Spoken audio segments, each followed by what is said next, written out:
প্রায় ২০ বছর ক্ষমতার বাইরে থেকেও মাঠে সক্রিয় ছিল বিএনপি। তবে ক্ষমতায় আসার ৬ মাসেই দলের একাংশ ক্ষমতার কেন্দ্র নিয়ে ব্যস্ত হয়ে পড়েছেন। এতে দলের সাংগঠনিক কার্যক্রম নিয়ে প্রশ্ন উঠেছে। দল কি সরকারকে সাহায্য করবে, নাকি সরকারের ছায়ায় ধীরে ধীরে মিশে যাবে দল? এসব নিয়েই আজকের নির্বাচিত খবরে কথা বলবো প্রথম আলোর বিশেষ প্রতিনিধি আনোয়ার হোসেনের সঙ্গে। সাথে আছি আমি রেজওয়ান সিদ্দিকী। স্বাগত আপনাকে।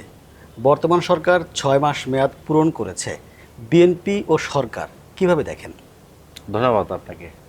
একটা সরকার সাধারণত ৫ বছরের, তো ৫ বছরের সরকারটাকে ৬ মাসের মধ্যে মূল্যায়ন করা একটু কঠিন। আপনার একটা জিনিস দেখতে হবে যে এই সরকারটা আসার আগে একটা অন্তর্বর্তী সরকার ছিল ২ বছর। তারও আগে কার্যক্রম নিষিদ্ধ আওয়ামী লীগের সরকার ছিল, তারা গণ অভ্যুত্থানের মুখে পতন হয়েছে তাদের। তো একটা টার্মোয়েল গত ৩-৪ বছর যাবৎ যেটা চলতেছে সেটা ছিল। এর বাইরে আপনি যদি চিন্তা করেন, এর মধ্যে ইরান যুদ্ধ, আমেরিকার যুদ্ধ শুরু হয়েছে। তো সব মিলে ইকোনমির উপর একটা চাপ আছে। তারপরেও গভর্নমেন্টের মধ্যে একটা চেষ্টা আছে যে তারা কিছু কাজ করার চেষ্টা করছে। এর মধ্যে সবচেয়ে বেশি যেটা আমি গুরুত্ব দিই সেটা হলো তারা যে ইশতেহার দিয়েছে নির্বাচনের আগে, ইশতেহার ধরে ধরে কিছু কাজ করার চেষ্টা করেছে। এর মধ্যে আপনার উল্লেখযোগ্য হচ্ছে আপনার ফ্যামিলি কার্ড, তারপরে কৃষক কার্ডের কার্যক্রম শুরু করছে, আরও নানা ধরনের কার্ডের চালু করার চেষ্টা করতেছে। তো সব মিলিয়ে আমি বলবো যে গভর্নমেন্ট একটা স্টার্ট করেছে, চেষ্টা করেছে। তো ইকোনমি সবচেয়ে বড় চ্যালেঞ্জটা হচ্ছে ইকোনমিটা হয়তো আরও সময় লাগবে স্বাভাবিকতা। এর মধ্যে জ্বালানি সংকটটা সামনে এসছে। তো জ্বালানি সংকটটাও হয়তো তারা আস্তে আস্তে চেষ্টা করতেছে।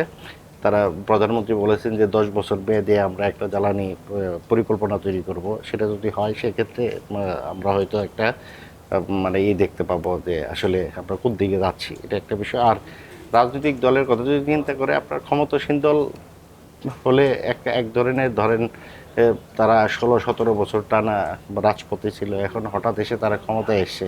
তো এই সুযোগে হয়তো তারা তাদের মধ্যে কিছুটা ঝিমিয়ে পড়া বা সাংগঠনিক কর্মকাণ্ডে কিছুটা স্থবিরতা থাকতে পারে আর কি। আপনারা তো দেখেছেন আজকের প্রথম আলোতে একটি প্রতিবেদন প্রকাশিত হয়েছে, বিএনপি কি সরকারে মিশে যাচ্ছে। এই সময় এসে আসলে এই প্রশ্নটা কেন তোলা হচ্ছে? আসলে ওই আমি যেই কথা বলতেছিলাম, আপনার ১৭ বছর তারা একটা আন্দোলনের মধ্যে ছিল।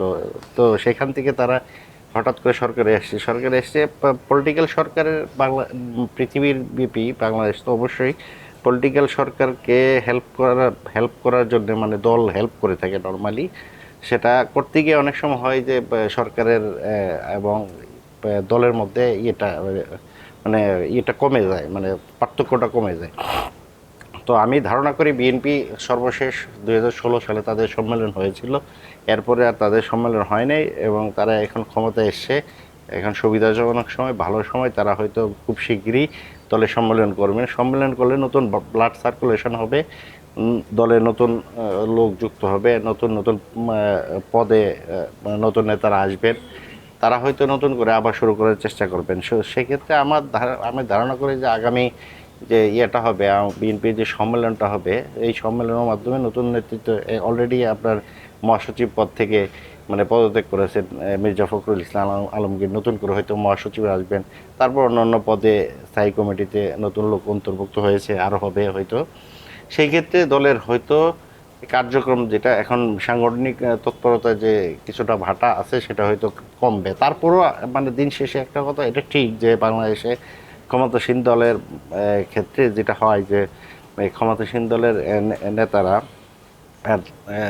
পদবীর জন্য মন্ত্রী বা এলাকার উন্নয়নের জন্য মন্ত্রী, এমপি বা তাদের মধ্যে দৌড়াদৌড়ি করে, তারা সচিবালয়ে দৌড়াদৌড়ি করে, কারো কারোর মধ্যে তদবির করার প্রবণতাও আছে। তো এগুলা থাকবে। এর মধ্যে মানে দলকে চাঙ্গা রাখার জন্য যেটা হচ্ছে সাংগঠনিক কর্মকাণ্ড, এই সাংগঠনিক কর্মকাণ্ড বাংলাদেশে একটা অভাব আছে। আমি যদি আপনি বলি যে অতীতেও আমি দেখেছি যে সাংগঠনিক কর্মকাণ্ডের একটা বড় জায়গা হচ্ছে আপনার সদস্য সংগ্রহ করা, নতুন সদস্য সংগ্রহ করা, তারপরে তাদের মধ্যে বর্ধিত সভা এগুলা ক্ষমতাসীন দলে থাকলে এটা কমে যায়। এটা যদি কমে যায় সেক্ষেত্রে দল আসলে দুর্বল হয়ে পড়ে। এটা আওয়ামী লীগের ক্ষেত্রে কার্যক্রম নিষিদ্ধ আওয়ামী লীগের ক্ষেত্রে আমরা ওটা দেখেছি। তারা শেষের দিকে এসে আমলাতন্ত্র, তারপরে সরকারি পদবির উপর ডিপেন্ডেন্ট হয়ে পড়েছিল এবং দলীয় কার্যক্রম আসলে দিবসভিত্তিক নানান ধরনের জাতীয় দিবস বা দলের প্রধানের জন্মবার্ষিকী, মৃত্যুবার্ষিকী, প্রতিষ্ঠাবার্ষিকী এগুলোর মধ্যে সীমাবদ্ধ হয়ে পড়ে। তো আমি মনে করি যে বিএনপি হয়তো ভুলটা করবে না। তারা তাদের যে মূল সাংগঠনিক কর্মকাণ্ড, যেমন আপনার সদস্য সংগ্রহ, নতুন সদস্য সংগ্রহ, নবায়ন, তারপরে হচ্ছে আপনার বর্ধিত সভা, তারপরে ওয়ার্কিং কমিটির সভা, নানান ধরনের এই সবার মধ্যে থাকবে, সাংগঠনিক কর্মকাণ্ডের মধ্যে থাকবে। নতুবা দলকেও হেল্প করতে হবে, কিন্তু দলের ভিতর ঢুকে গেলে, মানে সরকারের ভিতর ঢুকে গেলে সরকারকে হেল্প করবে দল, কিন্তু দলের কাজ আর সরকারের কাজ এক হয়ে গেলে তখন আসলে কোনোটাই ভালো চলে না। আচ্ছা, এর সূত্র ধরে আমি বলতে চাই আসলে দল এবং সরকার এর দুইয়ের ভারসাম্য রক্ষায় বিএনপি কতটা সফল হয়েছে? মানে এত অল্প সময় সেটা বলা যাবে না, এত অল্প সময় সেটা বলা যাবে না।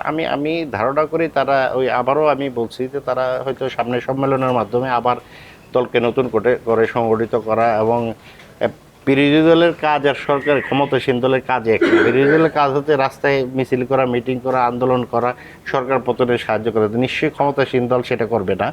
তা বিরোধী দলের যে কাজটা তারা করতে পারে, যেমন তাদের নেতারা, এমপিরা, তাদের যে জেলা তৃণমূলের নেতারা, তারা তাদের কার্যক্রমটা চালায় যাবে। মানে তাদের স্বাভাবিক অ্যাক্টিভিটিস, যেমন মিটিংগুলো নিয়মিত করা, তারপর সরকারের ভুল ত্রুটি হলে সেটাকে শুধরে দেওয়া, বলা যে এটা ভুল হচ্ছে, বা জনগণের পার্সপেক্টিভ কি, জনগণ কি চায়, এটা বিরোধী দল করে সবসময়। যে বিরোধী দল জনগণের এই বিষয়টা সংসদে তোলার চেষ্টা করে, তাদেরকেও এটা, তাদের এমপিদেরকেও এইভাবে সংসদে তুলতে হবে। দলের পক্ষ থেকেও বলতে হবে যে জনগণ এই সমস্যা আছে, এটা জনগণ ভালোভাবে নিচ্ছে না, এগুলো দলকে, সরকারকে বারবার জানানো, এই কাজটা করতে হবে। না করলে যদি আপনি মনে করেন যে আমার দল সরকারে, আমি তাকে কিছু বলবো না, তাকে দুর্বলতা বলবো না, তাইলেই সরকারটা কিন্তু দুর্বল হয়ে যাবে।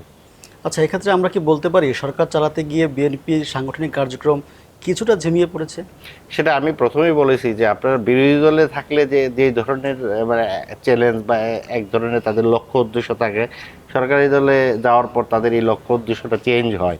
সেই ক্ষেত্রে এটা স্বাভাবিক, খুবই স্বাভাবিক যে আমাদের সামনে ধরেন উপজেলা পরিষদের স্থানীয় সরকারি নির্বাচনের মধ্যে উপজেলা আছে, ইউনিয়ন পরিষদ আছে, তারপরে জেলা পরিষদ আছে, সিটি কর্পোরেশন আছে। স্বভাবতই আমাদের বিএনপির যে, এখন বিএনপি ক্ষমতাসীন, তাদের যে নেতারা আছেন বিভিন্ন তৃণমূলের বলেন আর আপনার জেলা পর্যায়ে বলেন, তাদের একটা বড় অংশের লক্ষ্য থাকে যে আমি ওই স্থানীয় সরকারি নির্বাচনে প্রার্থী হব, ওটার নেতৃত্ব দিব। সেই জন্য তারা নানান ধরনের লবিং গ্রুপিং ওই জিনিসটাতে ব্যস্ত আছে। আবার অনেকের আছে মন্ত্রী, এমপি নিজেই জেলা কমিটির সভাপতি বা সেক্রেটারি বা উপজেলা কমিটির উনি মন্ত্রী হয়েছেন, এমপি হয়েছেন, তখন তার টার্গেট আবার অন্যরকম হয়ে যায়। তার লক্ষ্য হয়ে যায় যে এলাকার উন্নয়নমূলক কর্মকাণ্ডের সাথে যুক্ত হওয়া। তো সুতরাং দল যে বাংলাদেশে একটা দীর্ঘদিন একটা আলোচনা আছে, এটা আমি অনেক দিন থেকে শুনে আসছি, দল থেকে সরকারকে আলাদা করা। এর অর্থ হচ্ছে আপনি যারা মন্ত্রী হবেন বা এমপি হবেন অথবা সরকারি বড় দায়িত্বে থাকবেন, তাদেরকে দলের বড় দায়িত্বে না দেওয়া, সেই ক্ষেত্রে দলের কার্যক্রম একটু মানে স্থবির হয়ে পড়ে। তো এটা প্র্যাকটিক্যালি পুরোপুরি হয়তো সম্ভব না, কিন্তু দলকে আপনি যদি ভাইব্রেন্ট রাখতে হয় তাহলে সরকারের বড় পদে যারা আছে তাদেরকে ওই দলের বড় পদে না রেখে কিছুটা রাখা আর কি, দল এবং সরকারের মধ্যে একটা অন্তত পার্থক্য, দূরত্ব রাখা, যাতে দুইটারই ফাংশন থাকে, একটা আরেকটাকে চ্যালেঞ্জ করতে পারে। যেমন সরকারকে বলতে পারে যে তোমার এই কাজটা ঠিক হচ্ছে না, দল থেকে বলতে পারে। তো সুতরাং এই ধরনের প্র্যাকটিস হয়তো বাংলাদেশে আসবে, আসার সুযোগ আছে, চেষ্টা করলে হয়তো হবে, এটা দরকার। এতে কি কোনো অসন্তোষ তৈরি হবে? আর যদি অসন্তোষ তৈরিও হয়, বিএনপি কিভাবে মোকাবিলা করবে? অসন্তোষের আসলে ইয়েটা, আপনি যখন আপনার দল ক্ষমতায় থাকে, আমাদের দেশে এটা সাধারণ প্র্যাকটিস, মনে করে যে আমার যেহেতু দল ক্ষমতায়, আমি হয়তো নানান সুযোগ সুবিধা পাওয়াটা আমার অধিকার। যেমন আপনি সরকারের নিয়োগ বদলির ক্ষেত্রে আমাকে সুবিধা দেওয়া বা সরকারের উন্নয়নমূলক কর্মকাণ্ডের ক্ষেত্রে আমাকে সম্পৃক্ত করা, এটা মনে করে একটা অধিকার। আসলে কিন্তু এটা আপনার এটা ঠিক না। যে যারা দলের ভিতর যদি এই জিনিসটা বেশি তৈরি হয় যে আমাকে উন্নয়নমূলক কর্মকাণ্ডে সম্পৃক্ত হতে হবে, আমাকে সবসময় ইয়ার মধ্যে থাকতে হবে, ক্ষমতার মধ্যে থাকতে হবে, তাহলে জিনিসটা হয়তো ওয়ার্ক করবে না। সেই জন্য আমি বলি যে হ্যাঁ, সরকার একটা থাকবে, আমার সরকার, আমি তাকে হেল্প করব, কিন্তু সারাক্ষণ যদি আমি সরকারের কাছ থেকে শুধু সুবিধা পাওয়ারই চেষ্টা করি বা সারাক্ষণ আপনার সচিবালয়ে তদবিরের জন্য ঘুরি, সেই ক্ষেত্রে তো অবশ্যই দল দুর্বল হবে। আমরা শেষ পর্যায়ে চলে এসেছি। এখন শেষ প্রশ্ন আপনার কাছে জানতে চাইবো, আসলে দল ও সরকারের ভারসাম্য রক্ষায় আগামী 6 মাসে বিএনপি কী ধরনের পদক্ষেপ নিতে পারে? আমি মনে করি সবচেয়ে বড় হতে পারে যে বিএনপির এর মধ্যে আপনার একটা সাংগঠনিক একটা হয়েছে, তাদের মধ্যে অনেকগুলো পদ খালি হয়েছে, কেউ অসুস্থ হয়েছেন, তাদের এই সাংগঠনিক কর্মকাণ্ড এবং দলকে চাঙ্গা করার জন্য একটাই পথ, সেটা হলো সম্মেলন অনুষ্ঠান করা, সম্মেলন ডাকা, সেখান থেকে নতুন নেতৃত্ব তৈরি করা এবং তাদের একটা ক্লিয়ার একটা ম্যানিফেস্টো তৈরি করে সেই অনুযায়ী দলকে পরিচালনা করা। আলোচনায় অংশ নেওয়ার জন্য আপনাকে অসংখ্য ধন্যবাদ। ধন্যবাদ। দেশ বিদেশের গুরুত্বপূর্ণ ঘটনার বিশ্লেষণ ও সর্বশেষ খবর জানতে প্রথম আলোর সঙ্গেই থাকুন।